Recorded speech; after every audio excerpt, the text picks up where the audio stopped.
अस्सलामुअलैकुम, मैं हूँ आपकी मेंटोर उम्मे उमैमा रोमान। आज की वीडियो में हम डिस्कस करेंगे एजुकेशन पॉलिसी 1979 ऑफ पाकिस्तान। इसको 1998 भी कहा जाता है। मैं आगे चल के आपको बताऊंगी ऐसा क्यों है। ठीक हो गया। और सबसे पहले मैं आपको ये याद दिलवा दूँ कि जो निमोनिक्स हमने बनाए थे ना, एक मतलब वर्सेस की सूरत में, वो मैं आपको रिकॉल करवा देती हूँ। फ़ज़ल शरीफ से आया नूरे पीर, होती है फ़ख्र से गौसे बिजरानी।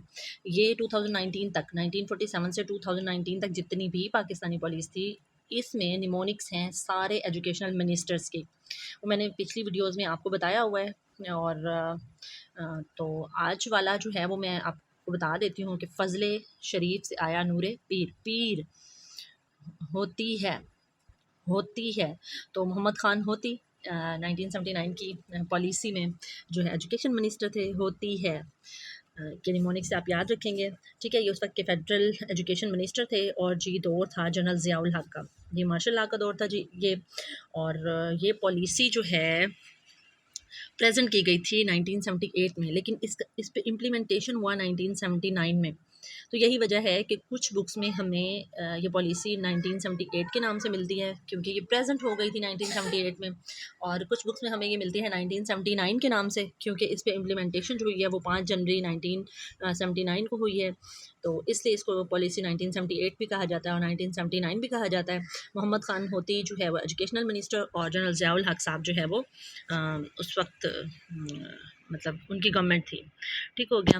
और रिकमेंडेशंस देख लेते हैं इस पॉलिसी की। अच्छा, जितनी माइनर रिकमेंडेशंस हैं और जितनी मेजर रिकमेंडेशंस हैं, मतलब जो मोस्ट इंपॉर्टेंट है पेपर और इंटरव्यू पॉइंट ऑफ व्यू से। इंटरव्यू में वैसे हिस्ट्री से बहुत कम क्वेश्चंस पूछे जाते हैं, लेकिन अगर आपका लक जो है वो साथ दे तो हो सकता है कि हिस्ट्री से जो क्वेश्चन आपसे पूछा जाए वो आपको आता हो।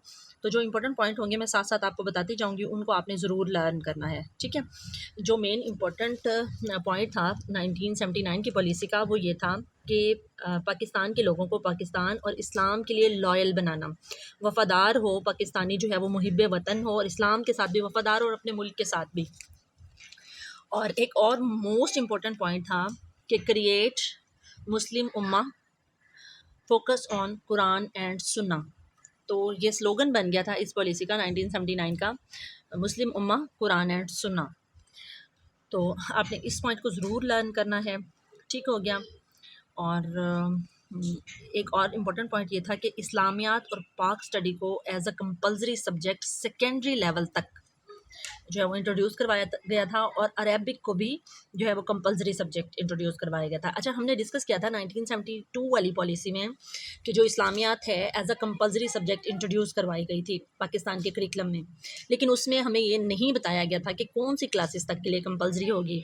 लेकिन 1979 वाली जो पॉलिसी है ना, इसमें ये बता दिया गया कि इस्लामियात, पाक स्टडी और अरेबिक ये सेकेंडरी क्लासेस मतलब 10th क्लास तक कंपलसरी होंगे पाकिस्तान के करिकुलम में।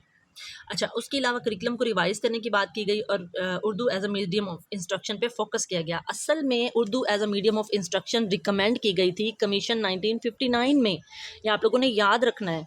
ठीक हो गया। लेकिन मज़ीद इस पर वर्क किया गया Urdu as a medium of instruction 1979 की पॉलिसी में। अच्छा, कंपलसरी सब्जेक्ट के तौर पर भी उर्दू को 1979 की पॉलिसी में इंट्रोड्यूस करवाया गया, और इसको इंटरमीडिएट लेवल तक मतलब 12th क्लास तक इसको कॉलेज के लेवल तक जो है वो कंपलसरी करार दिया गया उर्दू को, जो कि आपको पता है अभी तक ऐसे है। और इस्लामिक यूनिवर्सिटीज़ जो हैं उसमें शरिया की अलग से फ़ैकल्टी इंट्रोड्यूस करवाई गई, इसको आप माइनर इंपॉर्टेंस दे सकते हैं शरिया फ़ैकल्टी को। उसके अलावा बुक बैंक स्कीम स्टार्ट की गई, और उसके लिए डिफरेंट कम्युनिटीज़ बनाई गई, इसको आप सेकेंडरी इंपॉर्टेंस दें। ठीक हो गया। मदरसा और ट्रेडिशनल जो एजुकेशन इंस्टीट्यूट्स थे उनको आपस में मर्ज करने की कोशिश की गई, लेकिन इस चीज़ में कामयाब नहीं हो सके वो, मतलब ज़ियाउल हक साहब। तो जो है इसको आप सेकेंडरी इंपॉर्टेंस दे सकते हैं। और इसके अलावा मुस्लिम उम्मा, कुरान एंड सुन्ना और हैंडी क्राफ्ट्स, हैंडी क्राफ्ट्स जो हैं इस पर बहुत ज़्यादा ज़ोर दिया गया, लेकिन जो हैंडी क्राफ्ट का मेन वर्क है ना, वो 1998 की पॉलिसी में उस पे ज़्यादा फोकस है।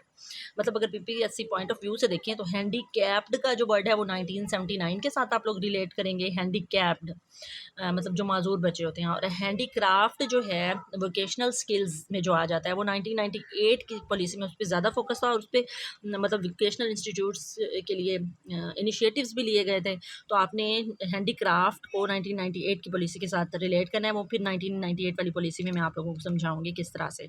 उसके अलावा जो मोस्ट इंपॉर्टेंट पॉइंट है ना 1979 की पॉलिसी का, वो ये है कि देहाती इलाकों में वर्कशॉप स्कूल्स बनाए गए। ये इनिशिएटिव क्यों लिया गया? इसलिए लिया गया कि बहुत गुर्बत थी, ज़ाहिर है न्यूली बॉर्न कंट्री था, और लोग जो है गुर्बत के मारे चाइल्ड लेबर पे ज़्यादा फोकस कर रहे थे। तो एजुकेशन के पर्सपेक्टिव को अचीव करने के लिए और आउट ऑफ स्कूल चिल्ड्रन को स्कूल में वापस लाने के लिए जो देहाती एरियाज़ हैं उनमें पूरे पाकिस्तान में 1000 वर्कशॉप स्कूल्स खोले गए, जिनका ड्यूरेशन 1 साल था। उसमें बच्चा अपनी प्राइमरी एजुकेशन के हवाले से भी कुछ ना कुछ पढ़ता था, और वो उसको वर्कशॉप के हवाले से डिफरेंट मतलब वोकेशनल स्किल्स भी दी जाती थी। और मुझे लगता है कि ये एक बहुत अच्छा इनिशिएटिव था। ये बहुत इंपॉर्टेंट पॉइंट है, इसको याद रखिएगा। उसके अलावा मोस्ट इंपॉर्टेंट पॉइंट, ये अक्सर पीपीएससी के क्वेश्चन में आता है कि 4 टायर सिस्टम को 3 टायर सिस्टम में चेंज कर दिया गया था। अब आप ये समझ लें कि what is 4 tier system and what is 3 tier system. 1979 की पॉलिसी से पहले पाकिस्तान का जो एजुकेशनल सिस्टम था उसमें प्राइमरी एजुकेशन को अलग से कंसीडर किया जाता था, मिडिल एजुकेशन को अलग से कंसीडर किया जाता था, सेकेंडरी को अलग से, और हायर सेकेंडरी और यूनिवर्सिटी को अलग से कंसीडर किया जाता था। लेकिन 3 टायर सिस्टम के तहत क्या किया गया, एलिमेंट्री एजुकेशन को इंट्रोड्यूस करवाया गया, जिसमें क्लास 1 से क्लास 8 तक की क्लासेस को रखा गया। मतलब मिडल और प्राइमरी को मर्ज करके एलिमेंट्री का नाम दिया गया 1979 की पॉलिसी में। ठीक हो गया। दूसरा टायर जो था वो secondary education and higher secondary education का था, जिसमें 9, 10, 11 और 12 क्लासेस शामिल थी।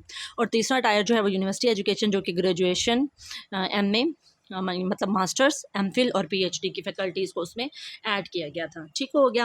होपफुली आपको समझ में आ गया होगा। और एक बहुत इंपॉर्टेंट पॉइंट जो अभी तक यूनिफॉर्म गवर्नमेंट स्कूल्स में चल रही है, ये यूनिफॉर्म भी डिक्लेयर की गई थी 1979 की पॉलिसी में।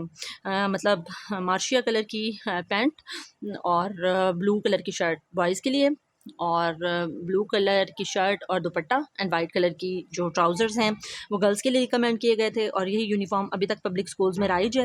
ये बहुत इंपॉर्टेंट पॉइंट है, इसको आपने नहीं भूलना। उसके अलावा कम्युनिटी की जो है ना लिटरेसी में इन्वॉल्वमेंट, इसके ऊपर बात की गई। ठीक है। क्योंकि इसको 1972 की पॉलिसी में बैन कर दिया गया था। आपको पता है कि नेशनलाइज कर दिया गया था इवन दैट प्राइवेट स्कूल्स को। तो नेशनलाइजेशन के नतीजे में 1979 की पॉलिसी में ज़ियाउल हक ने डी नेशनलाइज कर दिया था दोबारा से।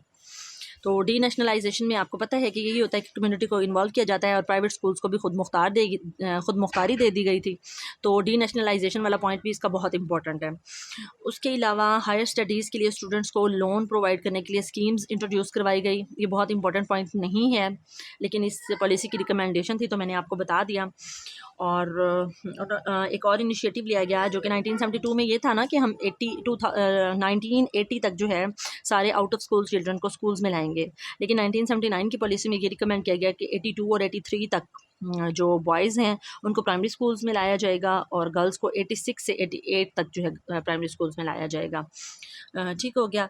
और स्कॉलरशिप्स दी गई मदरसा के स्टूडेंट्स को, और 10,000 तालीम बालगा के स्कूल्स जो हैं वो इस्टेब्लिश किए गए। और इसके लिए यूनेस्को की एड से, united nation of education and scientific cultural organisation, मतलब ये यूनेस्को का की फुल फॉर्म है। तो उन्होंने यूनेस्को ने टीवीज़ प्रोवाइड किए थे तालीम बालगा के सेंटर्स को, जिनको अडल्ट लिटरेसी सेंटर कहा जाता है। ठीक हो गया। और हमारी जो नानियाँ दादियाँ हैं उन्होंने इन तालीम बालगा के थ्रू जो है ना एजुकेशन भी हासिल की थी, और एक मोहल्ले में जो मोस्ट एजुकेटेड लेडी होती थी उनको हायर कर लिया जाता था। गवर्नमेंट उनको फैसिलिटीज़ भी प्रोवाइड करती थी। वो अपने घर में ही जो है अडल्ट के एजुकेशन का प्रॉपर इंतज़ाम करते थे। उनको टीवीज़ वगैरह भी प्रोवाइड किए गए थे ताकि एजुकेशन को जो है वो फ़रोग़ दिया जा सके। अब जो इंपॉर्टेंट पॉइंट्स थे इस पॉलिसी के, मैंने कोशिश की कि आप लोगों के साथ ज़रूर शेयर करूँ। अच्छा, एक और इम्पॉर्टेंट पॉइंट मुझे याद आ रहा है कि 13,000 न्यू प्राइमरी स्कूल्स ओपन किए गए थे इस पॉलिसी के तहत। और लिटरेसी रेट जो है वो सेट किया गया था कि 1992 तक हम लोग 35% लिटरेसी रेट को अचीव कर लेंगे। देख लें कि उस वक्त क्या सिचुएशन थी हमारी लिटरेसी की कि 35% अचीव करने के लिए हेडक बनाया गया 1992 के ईयर को, तो आप खुद देख सकते हैं। और ये भी कहा गया था कि 2010 तक हम लोग लिटरेसी रेट को 100% अचीव कर लेंगे। उसके अलावा साइंटिफिक और टेक्निकल एजुकेशन पे बहुत ज़्यादा फोकस किया गया, मतलब वोकेशनल एजुकेशन पे मेन फोकस जो था ना वो 1979 की पॉलिसी में था। ये आप लोगों ने याद रखना है। नेशनल स्टूडेंट सेंटर कायम किए गए। अडल्ट एजुकेशन अल्लामा इकबाल ओपन यूनिवर्सिटी के तहत स्टार्ट की गई। उसके अलावा रिसर्च की एक फैकल्टी बनाई गई अल्लामा इकबाल ओपन यूनिवर्सिटी के अंडर। और ईपीएम ईपीएम बनाई गई। ये बहुत इंपॉर्टेंट पॉइंट है ईपीएम का। एकेडमी जो है एजुकेशनल एकेडमी बनाई गई थी प्लानिंग और मैनेजमेंट के हवाले से। Educational planning and management, EPM stands for educational planning and management. ये 1979 में स्टार्ट हुई। एक बार ये पीपीएससी के पेपर में भी पॉइंट आ चुका है। उसके अलावा नेशनल एजुकेशन काउंसिल इस्टेब्लिश की गई जिसमें 9 मेंबर्स होते थे। ठीक हो गया, ये बहुत इंपॉर्टेंट पॉइंट नहीं है। और हैंडीकैप्ड और स्पेशल स्टूडेंट्स के लिए बहुत ज़्यादा बात किया गया कि मैं आपको पहले भी बता चुकी हूँ इसका पर्सपेक्टिव क्या था। इसका पर्सपेक्टिव ये था कि ज़ियाउल हक साहब की अपनी एक बेटी जो है वो स्पेशल चाइल्ड थी, तो जाहिर सी बात है कि माँ बाप के अपने बच्चों के लिए जो जज्बात होते हैं वो अलग ही होते हैं बाकी बच्चों की निस्बत। तो अपनी उसी बेटी की मोहब्बत में उन्होंने पाकिस्तान के लिए, मतलब उनको खुद को एहसास हुआ कि ऐसे बच्चे जो पाकिस्तान में माजूर हैं उनकी बेटरमेंट के लिए भी काम किया जाए। तो हैंडीकैप्ड स्टूडेंट्स के लिए और स्पेशल एजुकेशन पे जो फर्स्ट टाइम पाकिस्तान की एजुकेशन सेक्टर में डिसीजंस लिए गए वो 1979 की पॉलिसी में लिए गए थे। और ये थी सारी इंपॉर्टेंट इंफॉर्मेशन जो 1979 की पॉलिसी के हवाले से थी। जो इंपॉर्टेंट पॉइंट्स हैं वो मैंने आपके साथ डिस्कस कर लिए हैं, आपने उनको ज़रूर लर्न करना है। और इंशाल्लाह फिर मिलते हैं नेक्स्ट वीडियो में। चिल देन, अल्लाह हाफिज़।